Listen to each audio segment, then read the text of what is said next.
First, I just want to start by once again thanking the extraordinarily hard work of so many folks, not just here, but all across our state. This is obviously a statewide emergency impacting communities from Lewis County to Yakima to right here. It's all across the state.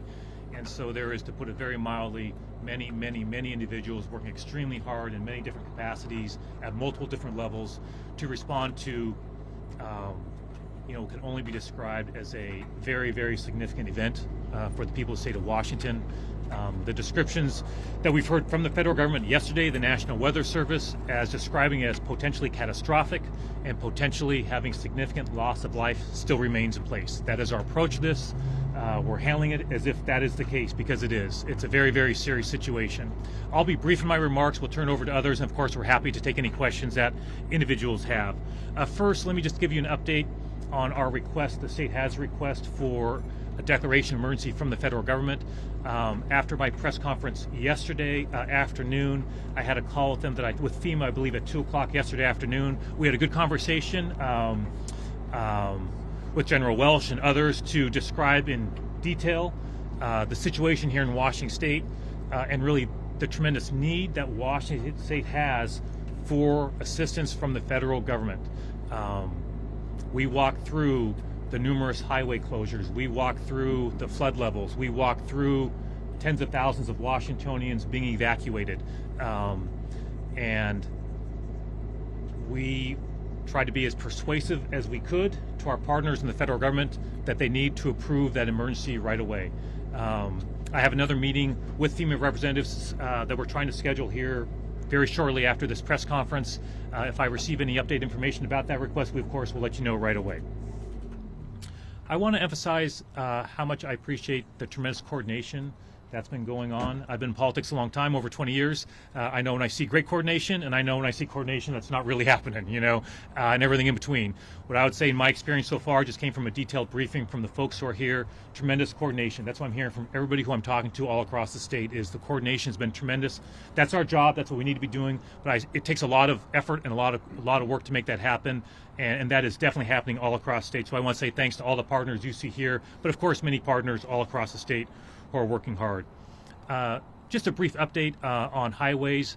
The number of highways, significant highways that have closed since last night has doubled. We're now at 30 or 31 highways across our region that have closed, including here in Skagit County, SR 20 and SR 530, those due to flooding.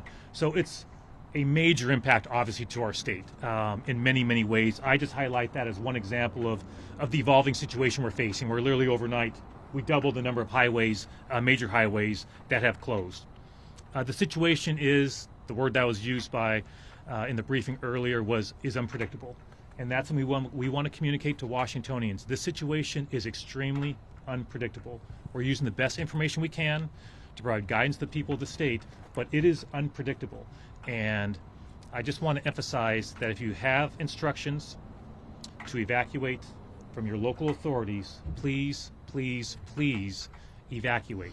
Your life is extremely important to us. We're trying to do everything we possibly can to communicate the gravity of the situation, the people of the state of Washington. We understand that many folks have experienced significant floods in the past and that they may feel they can ride it out. The flooding levels we're looking at are potentially historic in nature. And so we just want to emphasize how serious the situation is. But once again, I so appreciate the partnership that's been tremendous, the hard work of so many individuals. And with that, we'll turn over to the speakers. And again, we'll be happy to take any questions that folks have at the conclusion of our remarks. Thanks so much. Good morning, everyone. Thank you for being here. My name is Robert Ezell, and I'm the director of the Washington State Emergency Management Division. As Governor Ferguson said, the situation is extremely unpredictable. It's dangerous, and we have numerous communities across the state, not just here in Skagit County, but across the state, that are threatened by dangerous floodwaters. So what has been happening is we're experiencing back-to-back atmospheric rivers with very significant rainfall that essentially caused rivers to rise a couple of days ago. And they dropped a little bit, and then we're now experiencing the crest from the second atmospheric river that came through. So up the Skagit River, We saw high water mark hitting concrete earlier this morning. Yesterday, all indicators that we had was it was going to greatly exceed record flood levels by a number of feet. What we have seen in actuality is it came through right at about the record flood level. That doesn't mean to say that we're out of the woods. We're not. Because as the waters come down here, they're still going to be gaining strength, and as they hit the Burlington, Mount Vernon area, we're still expecting to see about 2 feet higher than record flood level. It's going to be most likely worse than you experienced back in 2021. A lot of work has been done on the levees. We haven't tested those yet, so this system coming through will test the work that was done on the levees. And as that water comes down, it's going to be reaching right up to the top of the levees. So again, the situation is unpredictable. It's dangerous. We don't know what exactly will happen when those floodwaters come through. In other counties, we're seeing major flooding impacts. Lewis County, Highway 12 is still closed. Randall is still cut off. Just prior to this briefing, we got word that there's some significant burn scar runoff over in this town of Stehekin with some damages. Yakima is seeing damages. It's really pretty much across both sides of the Cascades and up and down western Washington. Governor Ferguson talked about the road closures. We don't really have word on when roads are going to open back up.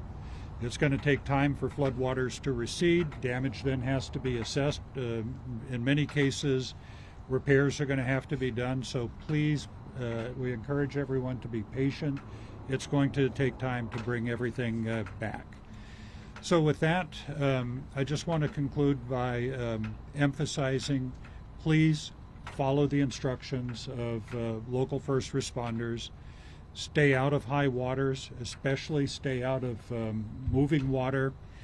Do what you need to do to keep yourselves safe. And so with that, I'd like to wrap up and turn it over to Julie DeLosada. Thank you very much, Robert. Good afternoon. I'm Julie DeLosada, Chief of Emergency Management for Skagit County. First of all, I really want to thank all of our tribal, state, local, federal partners with the Army Corps. We cannot get through things like this without a partnership, without a system, and without intense manpower to get through these really critical, complex incidents. I feel very confident in the team that we have, our incident management team, and the support that we have from the state, that we are going to manage this incident.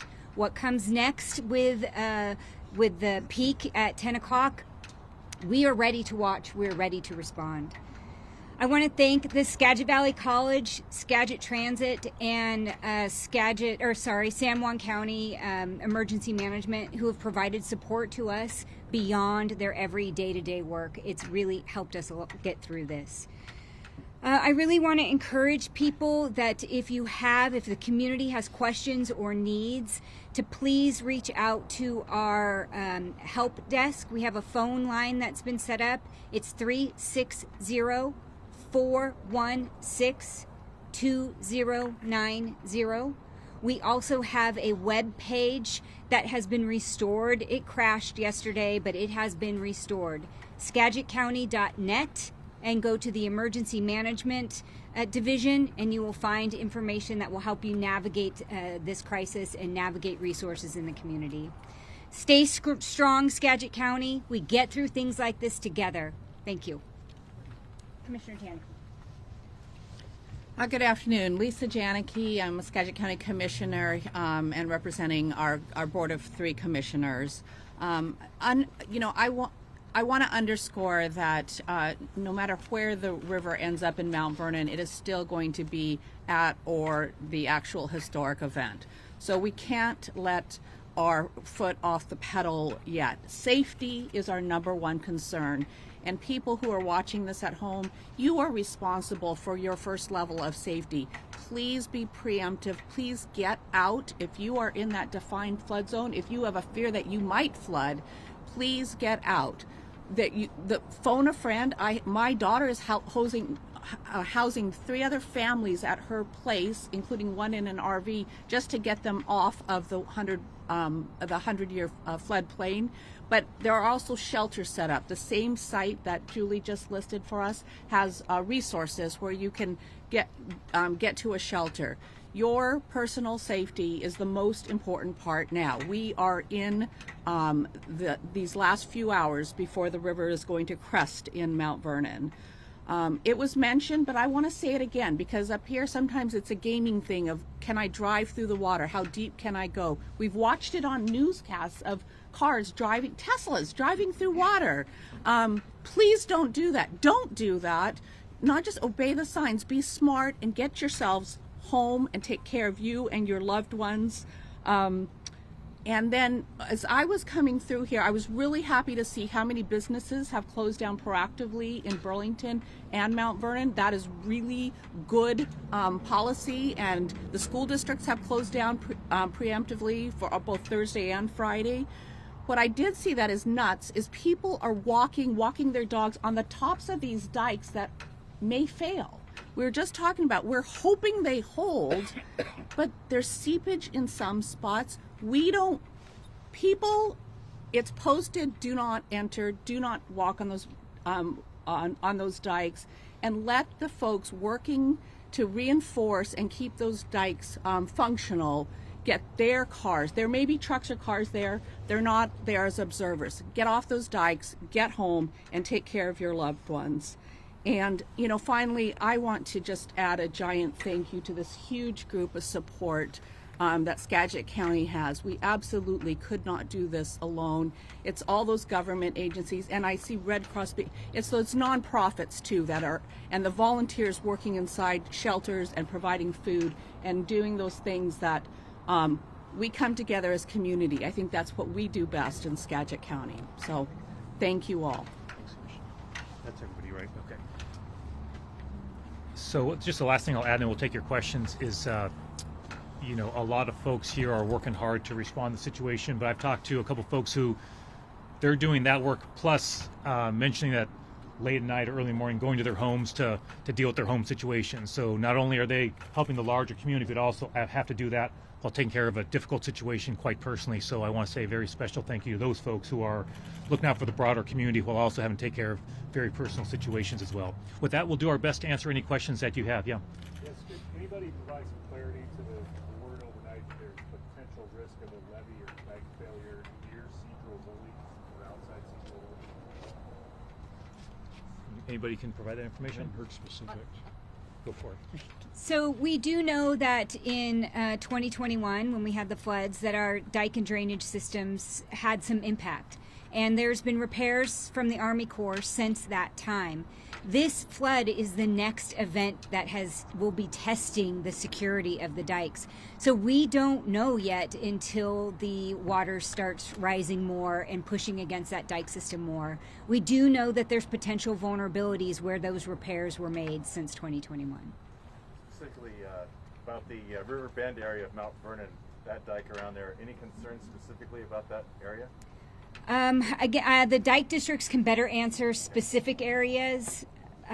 All of the areas where we saw concerns in 2021 are areas that we have our eyes on again right now. Any way to say how many National Guard members are deployed right now in Skagit County? I understand that there's about a dozen going to Conway. In the county, we've got 100 currently staged and 200 on the way. And then they'll be responding wherever they're needed across the county. So that's 300 for Skagit. 300 total. Governor, can you speak to, are you tracking how many emergency evacuations have happened, if there have been any reported injuries or even deaths due to the flood? So I'll repeat the question. The question was, are we tracking how many emergency evacuations there have been, and how many, the last part was? Injuries or even deaths. Injuries or deaths. So I actually asked that question just about 45 minutes ago in this briefing, and so I'll let others chime in as well. In the briefing that I heard, there's not been reported deaths. There are, of course, some evacuations that are going on. I'll let others speak to that. Those have been relatively isolated so far, sort of emergency evacuations, but I'll let others speak to that in more detail. But of course, that is something that we're all collectively tracking very closely. That's an issue going on around the state as well, of course, that we track pretty carefully. But I'll let others, if they want to provide more information about that. I'd like to invite Lieutenant Jeff Willard from Skagit County Sheriff's Office to talk about the response that the Sheriff's Office has provided. Thank you. Good morning, everybody. So the Skagit County Sheriff's Office has initiated emergency staffing. We did that last night, where we're on emergency 12-hour shifts. We have doubled our staffing. We're now responding with approximately 30 deputies per shift, 24 hours a day, now going forward 7 days a week. So we are ready and capable to respond to any of those emergency situations. Right now, a lot of our response has been welfare checks on people, calling in about loved ones. We have a couple of people that have been in crisis. This is very traumatic for people. Even though they're safe, they may feel, out of control. The Sheriff's Office has a crisis response team and embedded mental health professionals that are ready and responding to those type of incidents. So right now we haven't had any major rescues. We've had a rescue yesterday down in Conway. An unhoused person was rescued. Today, nothing major. Some stalled vehicles, some people calling in with at their house with some concerns, but we're handling those as they come up, and the EOC and operations will be responding to any of the major calls for service. Governor, we're seeing repeated instances of the federal government being unwilling or unable to provide emergency aid. Right. They've denied our requests here in Washington several times as well. True. What is our plan for recovery if that happens again this time? So the question is, what's the plan for recovery if the federal government does not grant an emergency? At this stage, what I would say is we're dealing with what's right in front of us right now, and we have a lot that's right in front of us right now. So my focus right now, my energy when it comes to the federal government is to do everything in my power and my team's power to persuade them to grant that emergency and to provide them the information they need to make that decision.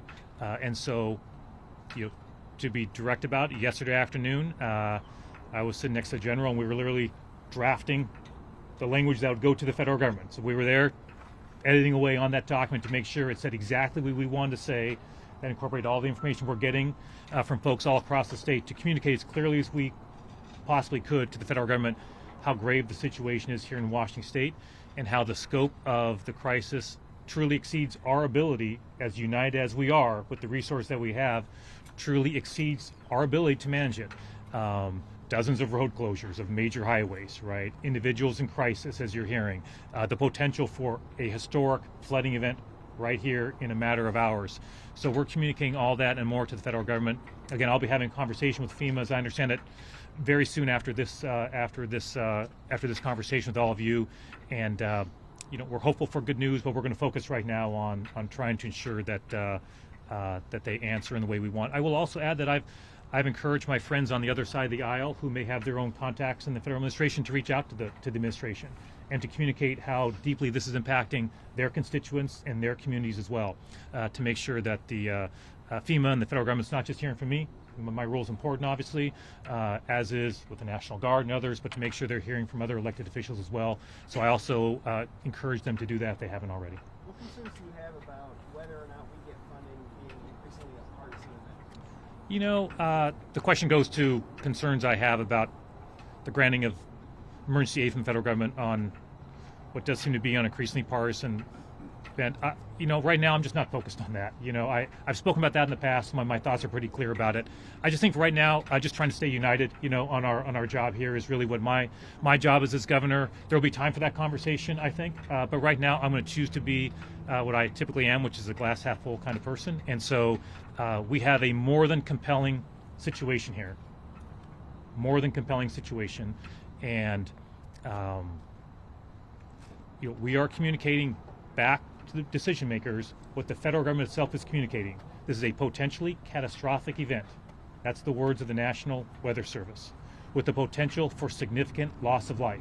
That's once again from the Federal National Weather Service. Those aren't my words, that's the federal government. And so we are communicating those words back to the decision makers about the situation here. And so it's grave, we need their assistance, and we're doing everything we possibly can to make sure that they approve it. Yeah. Do you have an estimated potential total damage cost yet? And then also, what do you say to folks who may have evacuated last night, got back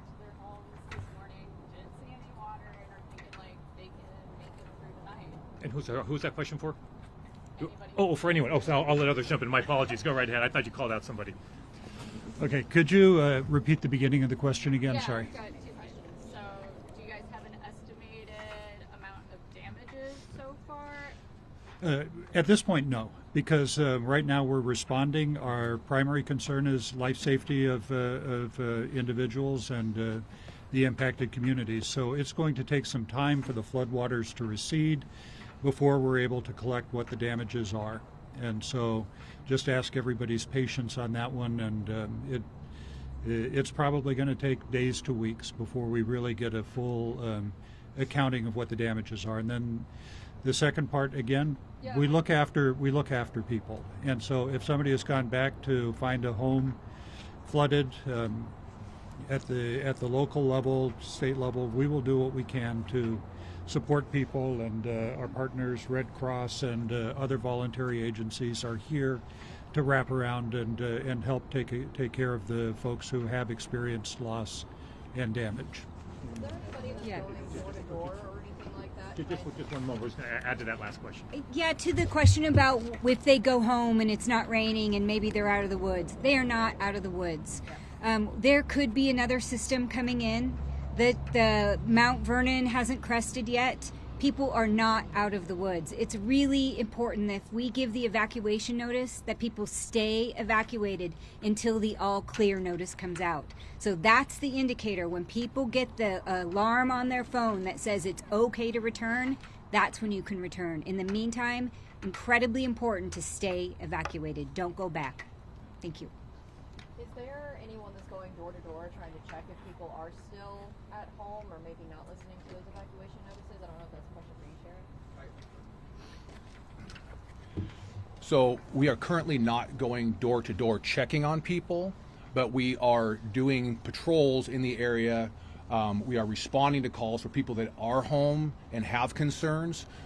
Let's say we have staff ready and available. If somebody called and says, hey, I decided to ride it out, but now I have concerns and I can't get out of my house, we're there to either, if we can safely evacuate them or take any information. We are getting calls for people that are out of the area. They say have a loved one they haven't heard from, or maybe they can't get a hold of, or they're just concerned for them. We go to those calls. We get a hold of them, best of our ability, do the welfare check on them, and close that loop back with the reporting party to let them know if their loved one's safer, or maybe where they can find them if we can get that information.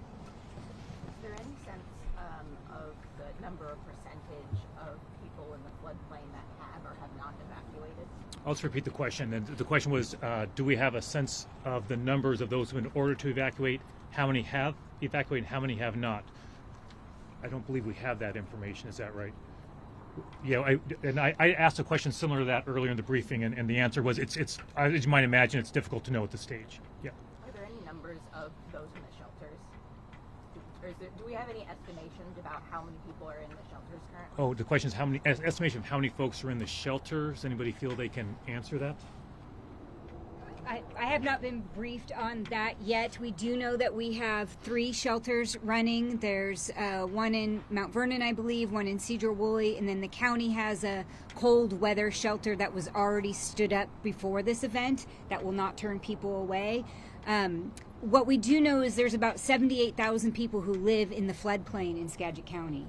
Not all of those people need shelters. Many people very proactively went to family, to friends, to other places. So we are not anticipating the need to shelter that many people. At the last operation briefing that I received, we think maybe 3,800 people might need sheltering. And that's the last update I have. Thank you. Yes. What does recovery look like after the crest, and what will the National Guard's involvement be? I want to speak to the National Guard. Do you mind repeating the question? If that's all right. Okay, the question was, what does recovery look like after an event like this, and what's the role of the National Guard in recovery?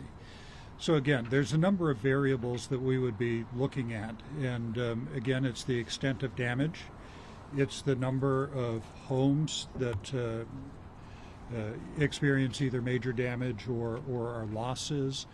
It's looking at the insurance level, because generally insurance is the primary recovery tool, and so then the programs that follow are generally to help those who are either uninsured or underinsured, and that's either at the federal or the state level, the programs that we do have. And then as we move from the immediate taking care of individuals and families that have experienced loss, helping them through the immediate aftermath, then we kick into long-term recovery.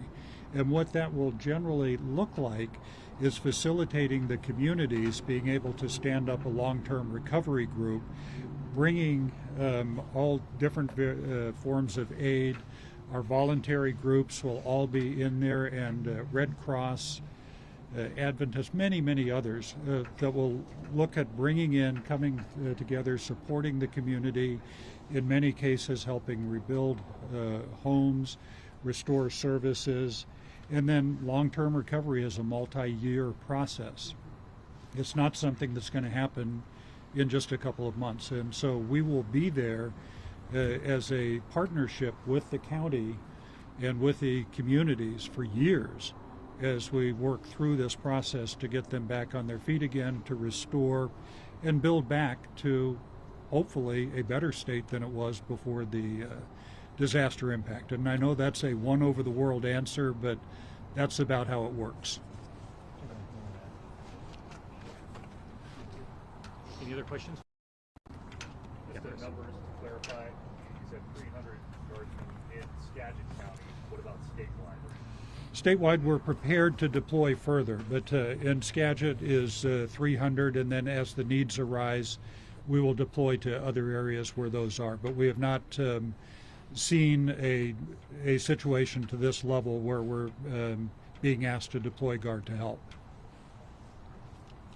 Any final questions? Folks will be available, I think, afterwards as well if you have individual questions. Just a final thought, I'll just will say that, and I mentioned this to a few people behind me, that the Skagit River's had several major floods over its history that's been recorded, which is now over 130 years of recording it.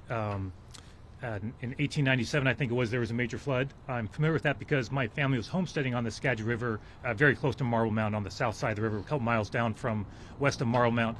They were right on the river. That's where the homestead was. That was a major event in my family's experience in Washington State, as you can imagine. And so I'm very much aware of the impact on communities like Marble Mount, like Rockport, and others, where people are being impacted by a major event. So I care deeply about all parts of the state, but I think it's fair to say that communities along the Skagit River are first among equals in my family, as you might imagine.